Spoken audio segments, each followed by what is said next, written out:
আল্লাহ পাক দেখতে চান এই দুনিয়াতে আমরা আমলে আহসানকে। সুবহানাল্লাহ। আল্লাহ পাক দেখতে চান না গরু খাওয়া মুসলিমকে। আল্লাহ পাক দেখতে চান না জুমার দিনে কে নামাজ পড়তে আসে। আল্লাহ পাক দেখতে চান না ঈদের দিনে কারা নামাজ পড়তে আসে, রমজান মাস আসলে কারা মুসল্লি হয়। আল্লাহ পাক এটা দেখতে চান না। আল্লাহ পাক কি দেখতে চান? আমলে আহসান। আহসান হতে হলে কি গতানুগতিক মুসলিম হলে চলবে না শক্ত মুসলিম হতে হবে? কোনটা? মুসলিম এখন বাংলাদেশে মোটামুটি দুই প্রকার।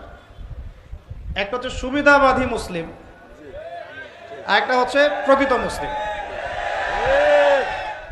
সুবিধাবাদী মুসলিম কেমন? নামাজও পড়বো, সুদও খাবো,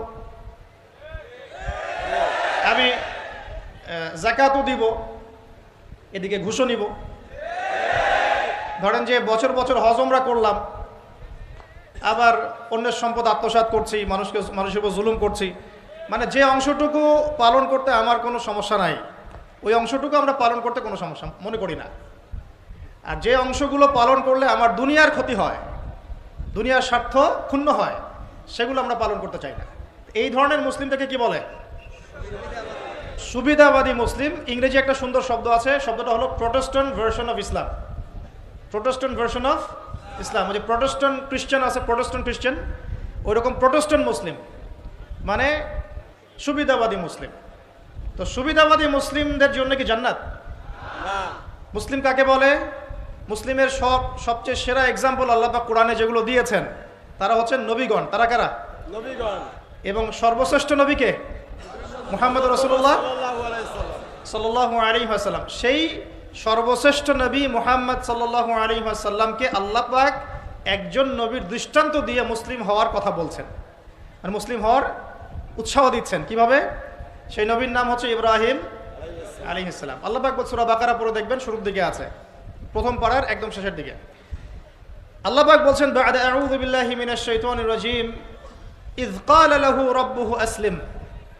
হে নবী মুহাম্মদ সাল্লাল্লাহু আলাইহি ওয়াসাল্লাম, যখনই আমি আল্লাহ ইব্রাহিমকে বলেছিলাম আত্মসমর্পণ করো, বুঝুন কথাটা, যখনই আমি আল্লাহ ইব্রাহিমকে বলেছিলাম আত্মসমর্পণ করো, ক্বালা, ইব্রাহিম বলেছিল আলাইহিস সালাম, আসলামতু লিরাব্বিল আলামিন, আমি জগৎ সমূহের প্রতিপালকের নিকটে কি করলাম?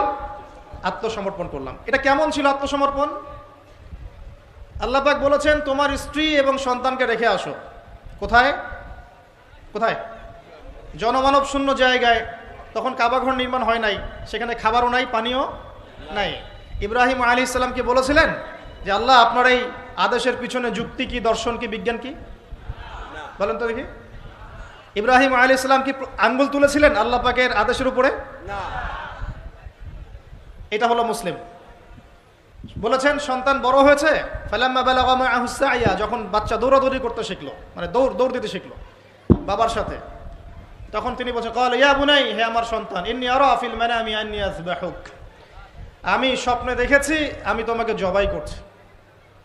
ফানজুর মাযা তারা, তোমার কি রায় আমাকে বলো। সন্তান ইসমাঈল বলছেন, ইয়া বাতি, হে আমার বাবা, ইফআল মা তুমার, আপনাকে যে আদেশ করা হয়েছে আপনি তাই করুন। সুবহানাল্লাহ। সাতাজিদুনি ইনশাআল্লাহু মিনাস সাবিরিন, ইনশাআল্লাহ আপনি আমাকে ধৈর্যশীল পাবেন। এই যে বাবা ছেলে, এটা হলো মুসলিম, এটা হলো ইসলাম।